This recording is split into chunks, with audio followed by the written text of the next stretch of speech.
गुरुजी आपके चरणों में बारंबार प्रणाम। राधे राधे गुरुजी, प्रणाम गुरुजी। गुरुजी मेरा शरीर पहले बहुत अस्वस्थ रहता था। जब मैंने आपकी कथा सुननी आरंभ की तो मैं बिल्कुल स्वस्थ हो गई और मेरा मन प्रभु भक्ति में लग गया और मैं आनंदित रहने लगी। मेरा शरीर का सारा कष्ट चला गया और मैं घर के कार्य में भी माता पिता की सहायता करती थी और पढ़ाई भी करती थी। लेकिन बाद में गुरुजी पता नहीं क्या हुआ, कुछ समय के बाद है ना मैं फिर से अस्वस्थ हो गई और मेरे अंदर जैसे आप कहते हो ना काम, क्रोध, लोभ, ईर्ष्या, अहंकार, ये सब विकार आ गए और मैं ना माया के अंदर फंसती चली गई। फिर से प्रेमानंद बाबा जी है ना, जो उनकी मैं वीडियो सुनने लग गई तो वो जो बताते हैं ना कि साधक के मन में ऐसा आता है जब वो साधना के पथ पे चलता है, तो मेरे मन में सब वही विकार आते हैं। तो मैं जो उपाय बताते हैं प्रेमानंद बाबा जी कि नाम जप करो, अधिक से अधिक प्रभु का सुमिरन करो, वो करती हूँ तो कम हो जाता है, नहीं तो मुझे विकार घेरे रहते हैं। विकारों से मुझे मुक्ति नहीं मिल पाती। और है ना मतलब मुझे कान में ना एक अजीब सी आवाज़ सुनाई देने लगी कि हमारे जो लड्डू गोपाल जी हैं कि है ना जैसे आरती करते हैं उनकी, तो वो अग्नि उसे जला देगी, तेरे काना को तो ये हो जाएगा। मैं रोने लगी, चिल्लाने लगी कि मेरे प्रभु को कुछ नहीं होना चाहिए। लोगों ने कहा कि भगवान है, भगवान को थोड़ी ना होता है। तो वो मेरे कान से आवाज़ नहीं जाती, तो मैं अजीब हरकतें करने लगी। तो मेरी माता जी को ऐसा लगा कि मेरे अंदर कोई प्रेत आ गया। तो ये मुझे ना बाबा त्रिलोक भारती जी हैं जो शंकर जी के भक्त हैं, जिन्होंने 5000 साल पहले पृथ्वी में समाधि ले ली थी। तो वहाँ पे ऐसा है जैसे बागेश्वर में है और मेहंदीपुर में है, तो ऐसे उसमें तो मुझे लेके गए पर मेरे अंदर कुछ नहीं आया। बस मैं एक ही कहती रहती हूँ, जिन बाबा जी के लेके गए उन बाबा जी से भी मैं यही बोली कि बाबा जी आप मुझे ना मेरे कान्हा से मिलवा दो, मेरे मोहन से मिलवा दो। तो जो बाबा जी की मूर्ति है वहाँ, उससे आवाज़ आने लगी कि तुझे तेरे कान्हा मिलेंगे। और मुझे ना सपने में भगवान के दर्शन होने लगे। अब मुझे रोज़ भगवान के सपने में दर्शन होते हैं, लेकिन सब लोग ये समझते हैं कि मेरे अंदर प्रेत है। तो अब आप अगर आप कह देंगे कि कुछ नहीं है तो सब मान जाएंगे। तो कौन बोल रहा था कि प्रेत है? मेरी माता जी बोल रही हैं। और एक है ना, हम जहाँ धाम पे गए थे ना वहाँ कहाँ माता जी कहाँ है? उधर है। मैया काहे तुम भूत प्रेत के चक्कर में पड़ी हो? हैं? समस्या कितनी विकट है कि आजकल के बच्चे ज़्यादा पूजा पाठ भक्ति भाव करने लगे तो माँ बाप टेंशन में आ जाते हैं, है ना। उनको लगता है कहीं ये ज़्यादा साध्वी ना हो जाए, साधु ना बन जाए। जबकि शराब पीने लग जाए बच्चा, गलत राह पर चलने लग जाए लड़कियां, तो माँ बाप को इतनी फिक्र नहीं होती। उनको लगता है ये तो फैशन है, ये तो चल ही रहा है। पर अच्छे बन जाए तो दिक्कत है। तो काहे दिक्कत हो रही है आपको? राधे राधे गुरु जी। दिक्कत ये थी जी, ये ना पागलपन करने लगी, सारा सामान फोड़ने लगी, मेरे को मार कोच करने लगी, अपने छोटे भाई को मारती थी। मतलब ये देखो मेरे दांत वगैरह भी इसने तोड़ दिए, जुरखे बुरखे ऐसे बहुत बुरी तरह हरकत करने लगी। इस वजह से तुम अपनी माँ को काहे मारती हो? मैंने माँ को नहीं मारा। बताऊं, मैंने आपको बताया मेरे अंदर आवाज़ सुनती। जैसे ये आरती करने जाती ना प्रभु की, जैसे मैया आरती करने जाती प्रभु की, तो वो अग्नि तेरे काना को जला देगी। ये जो तेरी माँ है ना, ये माँ नहीं है। जैसे पूतना आई थी कृष्ण को मारने के लिए। ऐसा कौन बोल रहा था? पता नहीं, अपने आप आवाज आती। मैंने मैया को बताया कि मेरे को आवाज आती है, तो ये सोची मेरे अंदर प्रेत है। और फिर माँ को मार दी तुमने? मारा नहीं गुरुजी। माँ कह रही दांत तोड़ दिए? नहीं गुरुजी, मैंने नहीं मारा। आप कहते हो ना कि माता पिता की सेवा करनी चाहिए, आप जो कहते हो ना, मैं खुद करने की कोशिश करती हूँ, लेकिन मेरा शरीर अस्वस्थ है। और ये मैंने पता है किस लिए किया था गुरुजी? इन्होंने संतों को गालियां दी थी और आपको गालियां दी थी, जो मैं बर्दाश्त नहीं कर पाई गुरुजी। मैं संतों को गालियां बर्दाश्त नहीं होता। बाबा प्रेमानंद जी को इन्होंने गालियां दी थी, मैं कैसे बर्दाश्त कर लेती? आपने कहा था, सुनो सुनो, गुरुजी आपने कहा था कि माता पिता है ना, माता पिता को भगवान के लिए छोड़ना पड़े तो छोड़ सकते हैं, जैसे प्रहलाद जी ने हिरण्यकश्यप। अरे तो माँ के दांत तोड़ दोगे? नहीं गुरुजी, मैंने नहीं तोड़ा, ये खुद मेरे को मारती हैं। नाम जब करती हूँ ना तो झाड़ू लेके सर पे मारती हैं, चुप हो जा तू, ऐसे बोलती हैं। कोई बात नहीं, भगवान की राह। अच्छा बेटा, भगवान की भक्ति करना बुरा नहीं है, लेकिन भक्ति में ऐसे नहीं हो जाना कि हम अपना काम छोड़ दें, अपनी जिम्मेदारियां भूल जाएं। बेटा काम भी तो करना, पढ़ाई लिखाई आपकी होगी पूरी? +2 की है गुरुजी, अभी संस्कृत का कोर्स करेंगे। आपने कहा था ऑनलाइन क्लास लगेगी, आप संस्कृत। वो तो ठीक है बेटा, पर आपके यहाँ की कोई पढ़ाई क्या क्या कॉलेज वगैरह हो गया आपका? कॉलेज में संस्कृत शास्त्री का ही कोर्स करेंगे गुरुजी। हम ब्राह्मण करेंगे, पर अभी कर कुछ नहीं रही हो? नहीं, अभी कुछ नहीं करे। कहाँ तक पढ़ी हो? +2 की है अभी गुरुजी, अभी कॉलेज में एडमिशन लेना। तो ले लो ना बेटा, अपनी पढ़ाई पूरी करते चलो, साथ साथ भक्ति करते चलो, अपना काम भी तो कुछ करना है। गुरुजी आप बस है ना एक वचन ले लो, मैं इनको कुछ नहीं बोलूंगी कि ये संतों का कभी अपमान ना करें। नहीं, संतों का अपमान क्यों करती हो आप? चलो बात करो, क्या बुराई है संतों में? गुरुजी मैं आपको बता नहीं सकती, ये इतनी परेशान करती है, इतनी परेशान कोई करती बात नहीं, वो परेशान करती है माना की, गुरुजी अपना एक भी काम नहीं करती, पानी पी के गिलास का बर्तन भी नहीं उठाती है। ऊपर से इसके पापा ड्रिंक करते हैं, मेरे को वे भी परेशान करते हैं। इनकी सारी जिम्मेवारी मेरे ऊपर है, घर की जिम्मेवारी मेरे ऊपर है। पढ़ाई ना ये पढ़ती ना कहना मानती, सारा दिन गाली गलौज करती है, दौड़ती आपस में लड़ती है ना वैसे लड़ती है। इसका छोटा भाई स्कूल से आता है, स्कूल की बात नहीं बताने देगी। मेरे को सोना है तो चुप हो जाओ, मेरे को टीवी देखना है तो चुप हो जाओ, मेरे को संत की बात चुप हो जाओ, हमें नहीं बोलने देती है। कमरे 3 है गुरुजी, एक में मंदिर बनाया, वहाँ नहीं किसी को जाने देती। घर मेरा बहुत छोटा है गुरुजी, मेरे को कपड़े ऊपर धोने होते हैं, ऊपर नहीं चढ़ने देती, ना कपड़े सुखाने देती ना ताने। मेरे लड्डू गोपाल के हाथ नहीं लगाना, मेरे भाव से मैं पूजा करूँगी, उस वो मुझे स्वीकारनी है, मेरी तरफ से पूजा करो। गुरुजी ये बताओ कि हमारे कुछ भी भाव नहीं है, मैं बेटी की अधीन हूँ क्या पूजा करने के लिए? ये कहती है मैं जैसे कहूँ ना वैसे कर, मैं जैसे कहूँ वैसे बैठ, मैं जैसे कहूँ वैसे मान, मैं जैसे कहूँ वैसे पानी पी, ऐसे परेशान करती है मेरे को। गुरुजी ये सोच के बाद सीधा भोजन बनाती है, चप्पल पहन के भोजन बनाती है मेरी माता जी। कोई बात नहीं, देखो हर साधु से, हर संत से, हर गुरु से ना माँ ही बड़ी होती है बेटा। हम तो आपको बाद में मिले, कोई भी साधु बाद में मिला, आपको पहले माँ मिली। आपकी माँ ही थी जिसने आपकी मालिश की, आपको नहलाया धुलाया, उंगली पकड़कर चलाया। इसलिए आपकी माँ से संत, कोई भी साधु संत बड़ा नहीं हो सकता, ना हम बड़े हो सकते हैं ना कोई भी साधु। इसलिए आपकी माँ, जब आप अपनी माँ को बोलोगी उल्टा, कुछ करने नहीं दोगी, अपने भाई को उसका रिवीजन नहीं करने दोगी, तो माँ को गुस्सा तो आएगी। गुरुजी ये सारे दिन सांसारिक बातें करते हैं, कभी कोई भगवत बात चर्चा नहीं करते। बेटा, संसार में रहना है तो कुछ सांसारिक बातें तो करनी ही पड़ती है ना बेटा। कभी तो गुरुजी भगवान की चर्चा करे। तो हम है ना 3 घंटे भगवान की चर्चा, मैं हम टीवी 3 में घंटे। आपको तो ये लगता है कि आपके दिमाग में चारा भूसा संतों ने डाला है, तो वो संतों को गाली दे रही हैं। लेकिन आपको ना संतों की भाषा ऐसी नहीं होती, संतों का कहना ऐसा नहीं होता जैसा आप मान रहे हो। सांसारिक क्या होता है भाई? देखो, काम क्रोध लोभ मोह इतना बुरा नहीं है बेटा, इतना डरना नहीं है इन चीज़ों से। ये सारी चीज़ें अच्छी हैं। काम ना होता तो आपका जन्म कैसे होता?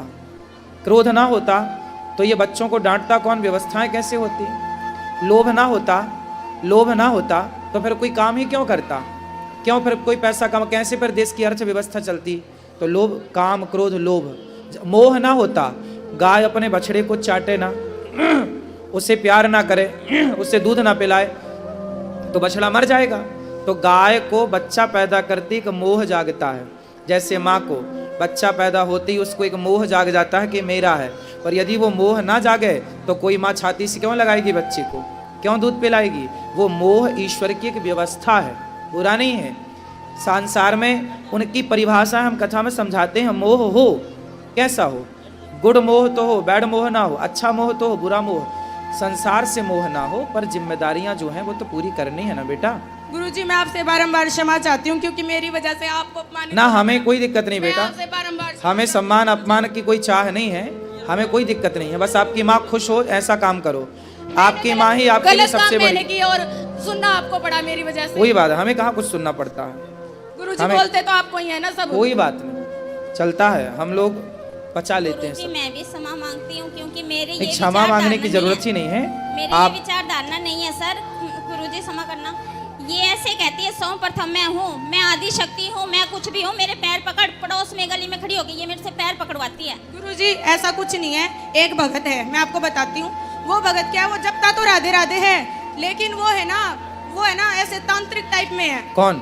कोई भगत है, हासी में रहता है, आपके पास भी आया था वो, उसका नाम है राधे श्याम सोनी। ठीक है। और है ना वो है ना जपता तो भगवान का नाम है, करता तो भगवान की पूजा है, सारे दिन गाय माता की सेवा करता है, लेकिन है ना वो है ना ऐसे कहता है प्रेत होते हैं, और वो सबके अंदर से प्रेत भी निकालता है। तो ये है ना ऐसे कहता है कि है ना तेरी लड़की के अंदर प्रेत है। तो मैं बोली मैं कि मेरे अंदर क्या प्रेत है, मेरे अंदर तो राधा रानी है, मैंने ऐसे कह नहीं, दिया। कोई प्रेत व्रेत के चक्कर में ना पड़ना, प्रेत व्रेत नहीं है कुछ भी। फिर आपकी वीडियो सुन के ये मानने लग गई है कि प्रेत नहीं होता है। भूत प्रेत कुछ नहीं है, ये सब चक्कर में ना पड़ो। गुरुजी जैसे मैंने पितरों का स्थान घर पे बनाया हुआ था, मैंने आपकी वीडियो देखी और मैंने वो स्थान मतलब घर से हटा दिया। अब ये कहती है मैं मावस नहीं काटने दूंगी, तो क्या हर महीने मावस आती है मैं नहीं निकालूं? अमावस पूर्णिमा नहीं, जब आपके आखिरी, आपके ससुर जी हैं, नहीं है जी। सास हैं, हाँ जी। तो जो ससुर के मृत्यु की तिथि है, सिर्फ उस तिथि में, हर महीने की तिथि या साल में एक तिथि, केवल वही, उस तिथि में आप ब्राह्मणों को, कन्याओं को, दीन दुखियों को ये भोजन करा सकते हैं उस तिथि पर। मावस को अमावस नहीं, वो तो पितृपक्ष के फिर 16 दिन होते, उसमें अमावस्या आती है, साल में एक बार पितृपक्ष, बाकी पुण्य तिथि पर होता है कार्य। अमावस पूर्णिमा तो लोग करते हैं, तो कर सकते हैं, बुराई नहीं, पर करना है तो तिथि पे करो। उनकी तिथि जो आए उस तिथि पर किसी कन्या को, ब्राह्मण को, दीन दुखी को, गाय को। ठीक है गुरुजी, ज्यादा तो कुछ नहीं, अमावस को जैसे हम रोटी निकाल के गाय को देते हैं और तो कुछ नहीं करते। तो गाय को तो रोज रोटी देना चाहिए। रोज भी देते हैं, अमावस को जैसे कुछ हरा चारा डाल दिया। हाँ तो अच्छा, वो जो करते हो वो तो अच्छा है, यदि गाय की सेवा है तो अच्छी है। वही करते हैं, जैसे खाना निकाल के दे दिया, फ्रूट हो गया घर में, खाना पीना तो आप रोज दो किसी को दे सकते हैं, उसमें कोई मनाही नहीं है।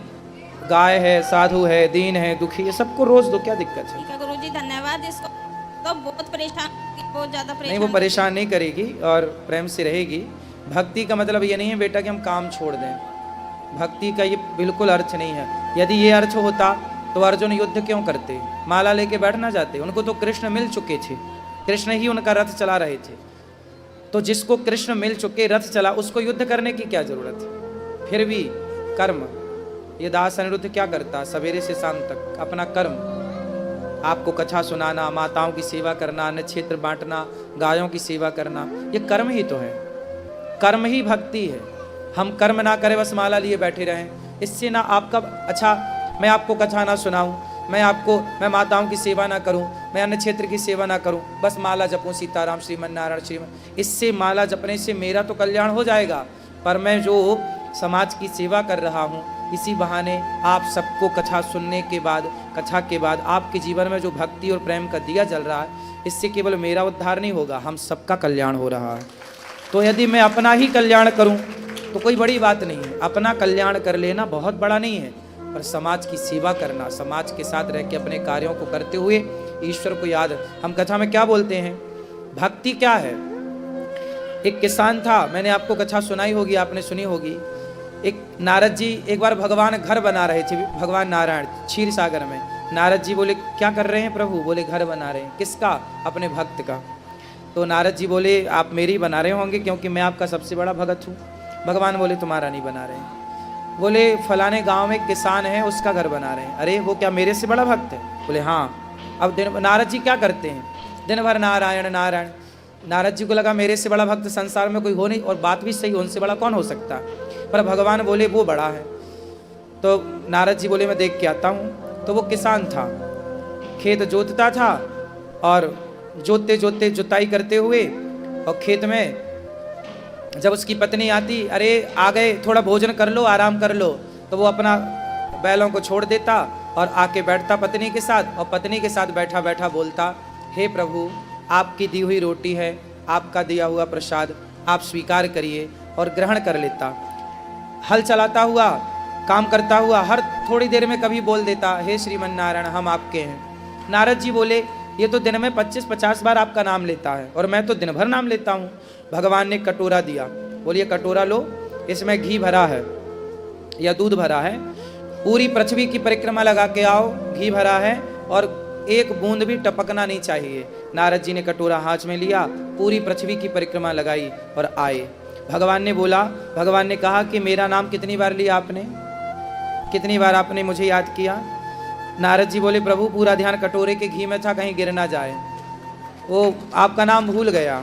भगवान बोले कि आपके पास एक काम आया तो आप मुझे भूल गए, पर वो किसान गृहस्थ में रहता है, 1000 काम उसके पास हैं, पर वो 1000 काम करते हुए मुझे एक बार भी याद करता है, मुझे अच्छा लगता है। इसलिए साधु नारद जी के पास दूसरा काम ही नहीं है नाम जपने के सिवा, तो वो अपनी जगह सही है, पर हम गृहस्थ हैं। हम गृहस्थ जितना काम करते, हम ईमानदारी से काम करें और जितना समय मिल जाए ईश्वर को पुकारें। तो साधु दिन भर नाम जपे और गृहस्थ थोड़ी देर ही भगवान का नाम जपे, एक बराबर है। हाँ क्षमा मांग लो माँ से, क्षमा करो उसको। गुरुजी एक पर्सन हो रहा है, जैसे इसके पापा ड्रिंक करते हैं, कहना नहीं मानते, घर में गाली गलौज मारपीट करते हैं, तो मतलब वो मानते नहीं, सुनता नहीं रखते घर में। जैसे हम आपकी सुनते हैं, पति को ले आना, हम बात करेंगे। कहाँ है? नहीं आ रहे जी, हमने बहुत कहा था नहीं। तो उनको अब ले आना, अगली बार तो ले आना। तो आप जैसे बेटी को समझाएं ऐसे उनको समझाएंगे, ठीक है? राधे राधे गुरुजी, खुश रहिए। बेटा वीडियो को लाइक करें और चैनल को सब्सक्राइब करें ताकि अगला वीडियो आप तक पहुंच सके।